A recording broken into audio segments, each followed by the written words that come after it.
So today we have a special guest on to talk about corporate espionage, and we're using the movie Inception for this episode, which is all about dreams. So it had me thinking, Emily, do you have a dream that you have, a recurring dream? I don't really have a recurring dream. I mean, I always have the wake up in a cold sweat at 2 a.m. worried about something that's going on every now and then. But what about you? Other than the usual sort of cliche, I guess my dreams are really cliche, like taking a math or a science exam in a nightgown in the middle of a cold, drafty room. I would say I don't. And I remember you telling me that you're not a big fan of dreams. Is that right? I have a unique pet peeve where I cannot stand to listen to people tell long stories about their dreams. My husband will always say, I've got to tell you what I dreamed about last night. And 20 minutes later, I'm like, it's not real. Didn't need to hear it. I would be terrible in character and in substance.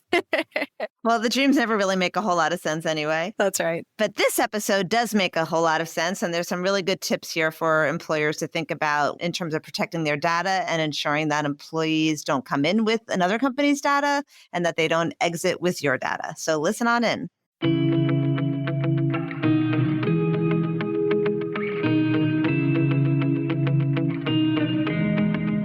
Welcome to Hiring to Firing, the podcast. I'm Tracey Diamond, a labor and employment partner with Troutman Pepper Locke, and I'm here with my partner and co-host, Emily Schifter.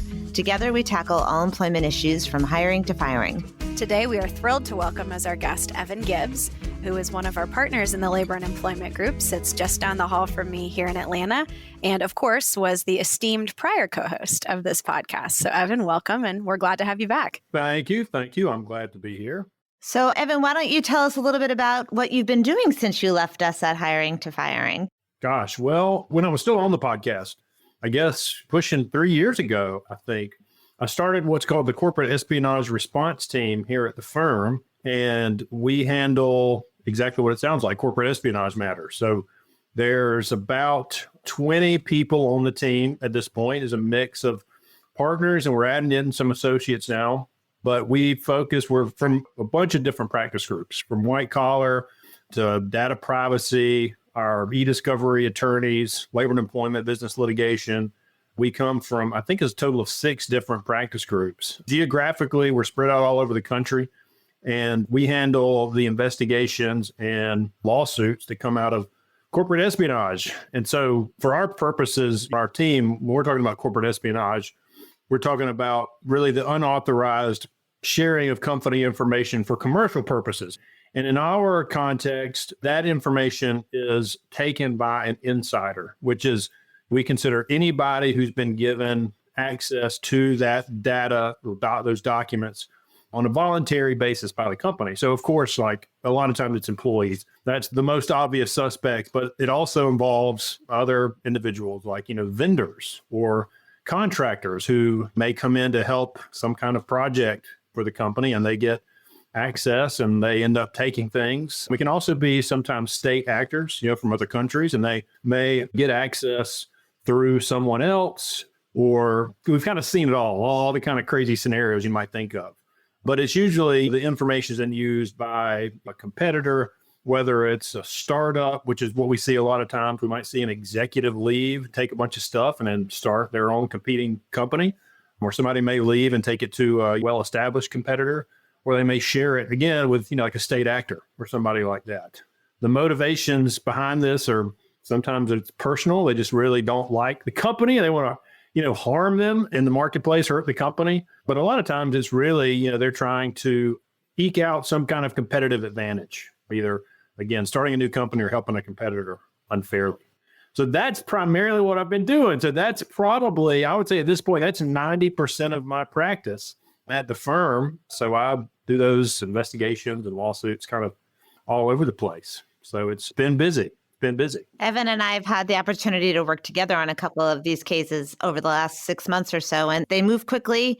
They're high profile. They're really important to the company, and they're super fun to be litigating. Yeah, that's right. They are. It seems like everyone's talking about corporate espionage and trade secret misappropriation. I feel like I see it in headlines. I have clients asking me about it. Do you feel like there's a rise in the volume of these sorts of cases, Evan? Yeah, we have seen that. One way you can tell, you can look at when you file a federal lawsuit, you have to fill out this little civil cover sheet, and you have to check a box on there. And basically, you have to identify, you have to tell the court what kind of case it is. And the federal judiciary, they track the number of cases filed under, all those different categories. And so you can look at the cases filed, for example, a statute we see a lot of is the Defend Trade Secrets Act. And so you can track those cases and you can see that the number of those cases filed has been on the increase sort of year over year for a long time. And then that's only federal cases and that one statute. And we see, of course, a lot of state court lawsuits, and that doesn't even get into the number of investigations. So the answer to your question is yes, I feel like I'm seeing a lot more of it. It's so much easier now. People have more access to more data, and people themselves, the human beings, are more decentralized than they've ever been. And I think that really makes it much easier to steal stuff than it used to be. Now, on the other hand, I will say that our clients are also getting more sophisticated. And so while people are doing this more, I feel like we're catching more of it. I mean, I can't say that for sure. I don't have some case study or something to back that up, but it feels to me like more often now when clients come to us, we're able to really answer those questions. A lot of times pretty definitively of, we think this person took something, and we can a lot of times confirm it or say, we really don't think they did. But it does seem like there's more of it going on for sure. That's been something that's been so interesting to me when we've partnered on some of these, is just how detailed and specific we can get with a forensic evaluation. And I think back when people were just starting to use technology with their employees, it was not everyone had a governance policy or was able to track or let people do stuff on personal devices, things like that. And maybe it wasn't as easy to prove that something was taken. And I think it's interesting now how much more we can do and how much your team's able to uncover. It really is a word of caution to executives or any employee that's thinking of taking data on their way out the door. You can be tracked and it can be found out. So be warned about that as you're leaving. Yeah, no, that's absolutely right. And I mean, it's a lot of times people will take stuff accidentally, and then maybe they go to a new company and they're like, oh, hey, I've got these slide decks. So I was like, really helpful information. I'll say that the flip side of this too is companies have to be really careful that when they are hiring, the people are bringing this stuff into the organization. Because if your company, brings something into your company and uses it, even if the executives of the company or even their direct managers, even if people didn't know about it, the new company can absolutely still be liable for that use to the extent it harms the former company or to the extent it unfairly helps this other company. So you kind of have to be careful both on the sending and receiving, so to speak. Yeah, we often will write into offer letters representation by the employee to sign saying that they understand that they are not to bring any confidential information from a prior employer into the new company for exactly that reason, right? I'm sure you guys do the same. Yeah, that's absolutely right. And if clients ask me, which of course they never ask me until it's too late, and then I tell them and they, maybe fix it later. But I try to tell clients like that should be one of the most important things, like you put in the letter. I mean, it is so important, and it shouldn't be just an afterthought like, hey, please don't bring stuff. I mean, it should be like in bold towards the top and should really, really make sure the employee fully understands what that means, because so many times people create something for another company and they feel like it's theirs. And so they keep it and then they use it later. They do that over and over again is what I've seen. But if you create something for one company and they are paying you to create it, it is that company's property. It is not their personal property. And people don't get that distinction, or they bring stuff in and then we have all these problems. So I think this would be a good time to introduce our movie.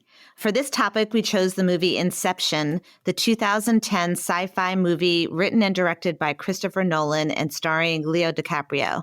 DiCaprio plays Dom Cobb, a professional extractor who uses experimental dream sharing technology to infiltrate their target's subconscious and extract information from their dreams. In our first clip, Cobb explains why the dream state makes a person particularly vulnerable to a search. In the dream state, your conscious defenses are lowered, and it makes your thoughts vulnerable to theft. It's called extraction. Mr. Saito, we can train your subconscious to defend itself from even the most skilled extractor. How can I do that? Because I am the most skilled extractor. I know how to search your mind and find your secrets. I know the tricks, and I can teach them to you so that even when you're asleep, your defense is never down. Look, if you want my help, you're gonna have to be completely open with me. I need to know my way around your thoughts better than your wife, better than your therapist, better than anyone. If this is a dream and you have a safe full of secrets, I need to know what's in that safe. In order for this all to work, you need to completely let me in. Enjoy your evening, gentlemen. As I consider your proposal. He knows. The movie centers around a particular project in which Cobb and his team are hired to do the opposite of their usual technique. They're tasked with implanting an idea into their target's subconscious, performing this inception on Robert Fisher, the son of a client's competitor, to convince Fisher that his late father wanted him to dissolve his father's company. Let's listen to this next clip. Robert Fisher, heir to the Fisher Marrow Energy Conglomerate. What's your problem with this, Mr. Fisher? That's not your concern. Mr. Saito, this isn't your typical corporate espionage. You asked me for Inception. I do hope you understand the gravity of that request. The seed that we plant in this man's mind will grow into an idea. This idea will define him. It may come to change everything about him. We are the last company standing between them and total energy dominance. We can no longer compete. Soon they'll control the energy supply of half the world. In effect, they become a new superpower. The world needs Robert Fisher to change his mind. So then the team meets together to create a series of layered dream sequences to infiltrate the idea into Robert Fisher's mind that his father would not want him to follow in his footsteps. So let's listen to our third clip. The subconscious is motivated by emotion, right? Not reason. We need to find a way to translate this into an emotional concept. How do you translate a business strategy into an emotion? And that's what we're here to figure out, right? Now, Robert's relationship with his father is stressed, to say the least. Well, can we run with that? We could suggest to him breaking up his father's company as a screw you to the old man. No, because I think positive emotion trumps negative emotion every time. We all yearn for reconciliation, for catharsis. We need Robert Fisher to have a positive emotional reaction to all this. All right, we'll try this. My father accepts that I want to create for myself, not follow in his footsteps. That might work. Might. We're gonna need to do a little better than might. Oh, thank you for your contribution, Arthur. Forgive me for wanting a little specificity, Eames. Specificity? Inception's not about being specific. When we get inside his mind, we're gonna have to work with what we find. Okay. So those series of clips are super interesting. And I actually got to watch the whole movie again to prepare for this podcast. It's a great movie. It's so clever and complicated. In real life, of course, we can't use dream technology to infiltrate or exfiltrate a company's employee's mind. What techniques are you seeing employers use to exfiltrate their company's data or employees use to take the data on their way out the door? I will answer your question, but I do want to say something that's very relevant to the topic. This was about 3 weeks ago. This is after y'all asked me to do the podcast. And I don't know if you guys like implanted this into my subconscious or what. I'm the dream state. I know. I'm really not kidding. And I very rarely remember anything that I dream about. It's extremely rare for me to remember my dreams. But like 3 weeks ago, I woke up and I told my wife, I was like, oh my gosh, I just had like an Inception dream. I had a dream within a dream. And I remember like in the dream thinking, no, this is a dream. I can wake up. And anyway, it was really weird. Wild. And did it involve sensitive corporate data of some sort? Yeah, I don't know. It was probably nothing that interesting. Probably something pretty lame. But yeah, so the techniques that I see, we used to see a lot of times people emailing stuff to themselves. That's very 2010. Like people aren't doing that anymore. I mean, people know better than to do that. And now some people, they'll do the deleted trick. Like, well, I can send it and double delete it and I'm fine. Well, not necessarily. Maybe. But most systems, most Office 365 environments hold double deleted stuff. There's a setting you can change, but most organizations will hold that for like 30 or 60 days. So you can double delete. But if we get there in time, like we'll probably still find it. And we will be able to tell that you double deleted it. Which is extra suspicious. Exactly. And we do see that from time to time. But then, there's, of course, hard drives. You've got thumb drives and external hard drives. People do that pretty regularly, and it can be difficult to figure out exactly what device. Typically, you can see on a computer, we can always see every single device that's ever been plugged into the USB ports on a computer. So we know if something's been plugged in, there's no way to hide that. It can be difficult to figure out what it was. Sometimes some devices will tell you, like, this was a ScanDisk external 120 gig hard drive or whatever. But that's not always the case. And sometimes, kind of figure out, like, was that somebody plugging in their iPhone to charge it, or their Android or something? I mean, so sometimes it's unclear, but you always know when something's been plugged in. It's so easy now to use like a cloud-based storage platform like Box.com or Google Drive, is another one. But you can have that if your organization lets you use your Gmail from your work computer. I mean, you can just drag and drop files across. I mean, it's so easy. And that is very, very hard to detect when people do that. And it's not, you can't know for sure. If you do a forensic analysis of somebody's laptop, you can't tell for sure if somebody did that. If somebody dragged a file from their desktop or some other folder into a cloud-based storage site, what you can tell is that people interacted with certain files. You can tell they visited the website, but there's nothing that says this person moved this file from point A to point B. And so you have to use basically circumstantial evidence, when you're doing that. Now, sometimes people make the mistake of moving stuff out of some part of an Office 365 environment. So like SharePoint, ShareFile, any of those Office 365 tools, if you pull files out of there, often you can kind of see the stuff was pulled out of there. But otherwise, that's really hard to detect. Another thing that's pretty much impossible to detect is if it's possible, if whatever they're taking is capable of somebody like taking a picture with a smartphone.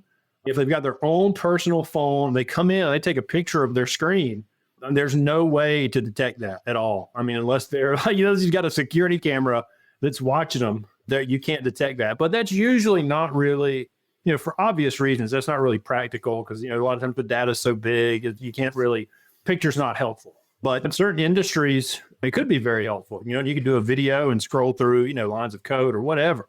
There have been some very creative people out there that have done it. So, yeah. And there's also been, for example, people have come in, I've heard, this did not happen in one of my cases, but I read a case where this happened where there was like pretty early stage startup and they had some kind of new AI technology. And these guys came to them and were acting like they were pretending like they were investors. And they're like, yeah, we want to invest in your company, but like we need a demo of the product. And so the guys said, okay, yeah, sure. And they were kind of young and naive and they didn't really know what they were doing. And so they did like a Teams or Zoom meeting with these guys and came in and were like, started showing them the technology. And like halfway through the presentation, somebody else joined from the other side and the guy forgot to change his Zoom name and they recognized his name as being like some high up person at this other startup and they realized what was going on. But that's another way. It's like people can get into meetings and listen to stuff different ways. So there's a lot of ways that people are trying to get stuff out. But I would say, the most common are USB drives and the cloud-based storage. So you mentioned, we can kind of tell from a forensic perspective what's been plugged into a computer and that you can maybe use some tools with Microsoft 365 or Office 365 to figure out if things have been deleted. What other techniques can you use to determine that an employee has taken something they shouldn't have? It's a lot of circumstantial evidence is what you end up with at the end of the day. There's a lot of, they visited this website and this device was plugged in and these files were accessed. Part of this that's so complicated is it's hard to convey to, for example, if we have an active litigation and we have to go to a judge and tell them, hey, this person stole stuff off of this computer, it's really sort of an art to be able to take the technology, the circumstantial evidence that you get from the technology, and then explain it to a judge who has no idea what you're talking about. Sort of explain like, no, judge, like they 99% sure they stole it, And so it's a lot of circumstantial evidence. Tell the story and then hopefully unlock the key to formal discovery where you might then get to request that an employee give you things like a screenshot or a video, things like that. Yeah, that's exactly right. That's exactly right. Evan, all this is happening on the back end, what can companies do upfront to protect their data from being stolen in the first place? Yeah, there are, I think, we mentioned like the onboarding letters. I mean, I think that's like table stakes. I mean, I think you absolutely got to be doing that. And you got to make it clear and make it important. And you've actually got to police that. And I think, there are a number of software tools out there that can detect suspicious activity. So I know like CrowdStrike is one of the software tools, and I am not endorsed by CrowdStrike, but I know that's one option that's out there. There are a lot of other software products that are similar to that. That's just that's the only name that I know. But There are a lot of products that will, for example, they will send an alert to the IT department and say, hey, there's a lot of that. There's the person's downloading a lot of stuff. You might want to ask them, hey, this person just emailed 20 things to a Gmail account. So there are a lot of things that companies' IT departments can detect. Somebody's trying to, really do something sort of nefarious. So that's one of the first things too, is to talk to the IT group and talk and figure out what they are doing, what they can do, and maybe do some training with the IT group so they know what needs to be escalated to, the right people if they see that. But other than that, training people on, what they can and can't do is also, super important as well. And that's includes, everybody from your, to your executives all the way down to your lower level employees. What about from the documentation standpoint, documents to put in place to make sure employees understand and agree to keep data confidential? NDAs, confidentiality agreements. Those are really great. Having something more than just like an offer letter that's sort of a one-sided instruction to an employee, either coming in the door or out the door. That's all well and good, but it's much better if you've got, a contract where they agree they're going to keep this stuff confidential. And if you're doing one of those contracts, it's good to be really clear about what kind of stuff you're talking about to the extent you're able, so that the people know okay, I can't take, these certain Excel files or these particular slide decks. This is stuff that is kept confidential. And that was one other point we were talking about, Tracey, when you asked, proactive things. Another thing that people can do is try your best in your organization to label things as confidential or trade secrets. Because that comes up a lot of times in cases is a defense will be from someone who took stuff. Well, I took it. Okay, you called me. However, it's not confidential. And it's not labeled confidential, and everybody and their brother had access to this. And it went to clients, and it wasn't confidential. So making sure that stuff that is confidential is actually labeled and is actually treated confidential by the company, that's something else that's just super important. So password protections, physical security, locks and keys, that kind of thing, right? Yeah, for sure. And also if you've got a document management system, making sure that only people have access to the things they need access to. Unfortunately, sometimes we'll come in and there will be really no user controls around, who has access to what files in an organization, and kind of everybody has access to everything. And then it's a tougher case for us to say, oh, this is super top secret when everybody had access to it and we don't really know what anybody was doing with it. So more than just a good business sense of, hey, let's keep our confidential information protected, but actually can hurt your defense if someone does steal something, if you don't take those steps. Yeah, absolutely. Absolutely. Because let me tell you, some things, if you're a lawyer that deals with this or you work in business, it's obvious, it's sort of self-evident to those who deal with this stuff. Well, clearly this stuff is confidential. My God, we never let this out of the organization. We never let a competitor have this. But judges don't live in that world. They don't live in that world. They don't care what your documents are. You've got to prove to the judge that this was in fact confidential. And it's got to be pretty persuasive. If you just say, well, Your Honor, it was confidential. There are going to be follow-up questions. You've got to be able to articulate all the things that you did to make sure that it was confidential and all the ways that it did not leave your organization except this one person who's a bad actor. And that's something that just unfortunately gets overlooked. And a lot of times, clients come to us and oh, this person took something and it's so bad. And I'm well, who had access to it? They're we send it to clients sometimes, but we know they're not going to send it anywhere. It's oh, yeah, well. It could be fatal to a claim, right? Isn't it a threshold issue, whether the document's a trade secret? Yeah, absolutely. Absolutely. And it becomes, just something that's really hard to prove. How are you going to prove if 100 people had access to this document and they all had copies of it on their laptop, it becomes almost impossible to really prove and convince a judge, yes, this was actually confidential on a trade secret. So what about employees and executives who are leaving the company? Is there actions that the company should take at that stage to make sure that they're guarding against data theft? Yeah, for sure. I think the most important thing is making sure that their access to the company's systems is all shut off immediately. So it's obvious, and I think every client that I deal with in these situations, they turn the email access off at the right point. But a lot of times they forget, for whatever reason, to turn off access to other systems. So for example, if you have a document management system that's outside of the Office 365 environment, sometimes that access doesn't get cut off and the person continues to have access to files even though they don't have their email.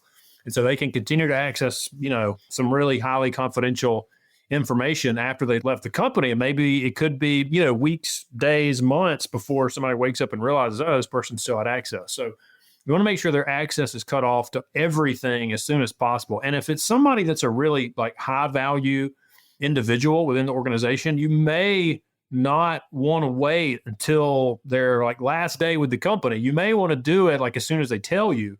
And that's, very context and fact specific, but that's something to really think about because you may not want to give them that 2-week window to take stuff. So consider that. And the other big thing is to make sure that you get the laptop back from them. I mean, pretty much everybody has a company issued laptop. And so a lot of times the system access gets cut off, but the person's laptop still totally works. And so even though they can't get into their, corporate email account or to their, document management systems or other platforms, they can still get to locally saved files on the laptop. And a lot of times, a lot of people, and it's very common. I hate to say I'm one of them. I'm way better than I used to be, but there's a lot of stuff on my desktop. And I know a lot of people, keep a lot, important files on their local hard drive. So getting those computers back as quickly as possible and staying on top of the people to send them back is also, really critical.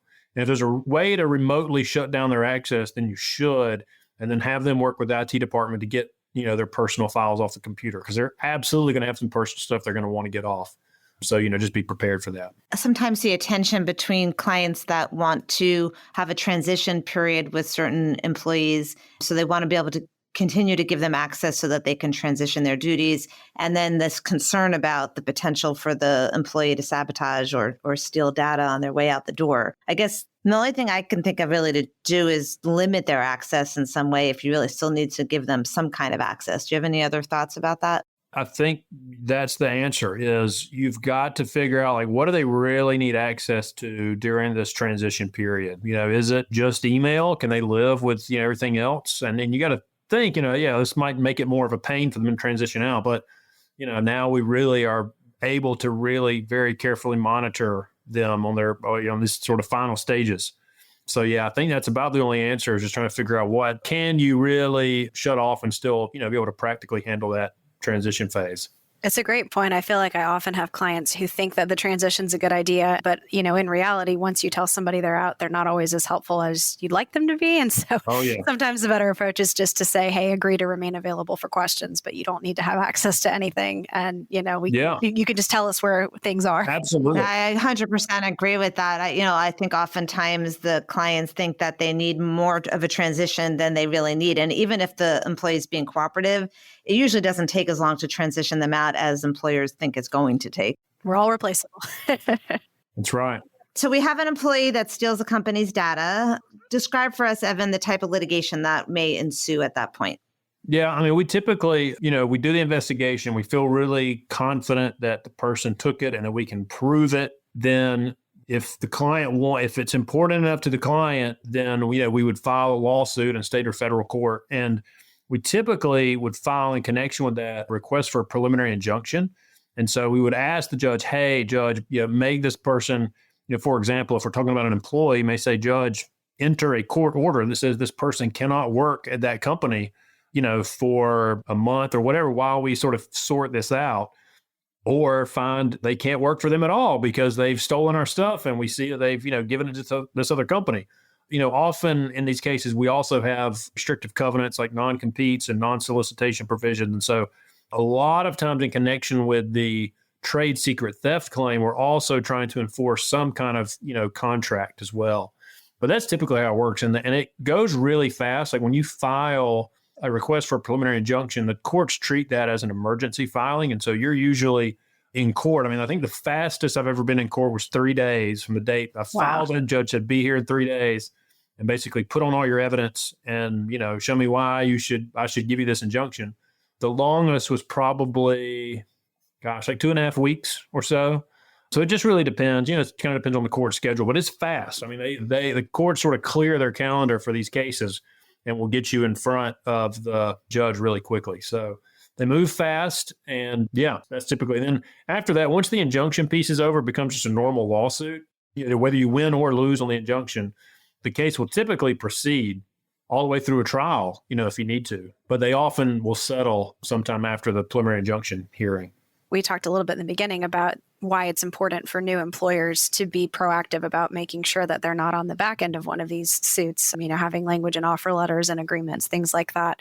Sometimes I'll have clients say to me, well, my new hire signed an agreement saying they wouldn't take any confidential information, but what does that have to do with me as the employer? What are the types of claims that you might face as an employer who's bringing someone on? Why is it so important to have those measures in place? Yeah. If, for example, let's say that you hire a salesperson to come into your company and they brought with them, not just a client list, but like detailed client information, like, order history, financial information. They bring basically everything about the set of clients that they would need to basically go in and, compete competitively, price the products the best way possible, whatever. Anyway, they use the trade secrets to get the business. And then the new company, the new employer, who is the beneficiary of that work, they could then be sued for trade secret misappropriation.